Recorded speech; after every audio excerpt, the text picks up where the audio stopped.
جاء أن بعض أصحاب النبي صلى الله عليه وسلم سألوا رسول الله صلى الله عليه وسلم، قالوا: هل الله بعيد فنناديه أم أنه قريب فنناجيه؟ فأنزل الله عز وجل هذه الآية: وإذا سألك عبادي عني فإني قريب أجيب دعوة الداعي إذا دعان. ولكن الخطأ أن بعض الناس يظن أن إجابة الدعاء تكون بتحقق ما سأل فقط، وهذا غير صحيح.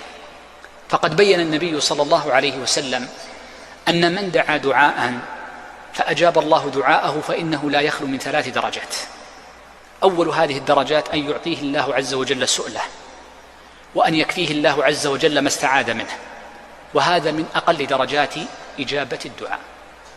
ثم من درجات إجابة الدعاء أن الله عز وجل يكف عن العبد من الشر أعظم مما دعا. إن العبد أيها الإخوة لا يعلم صالح نفسه على كماله، ولا يعلم ما يكون في مستقبل أمره، فلربما كان المرء قد فعل فعلا أو أراد أن يهم بأمر، وفي ذلك الأمر هلاكه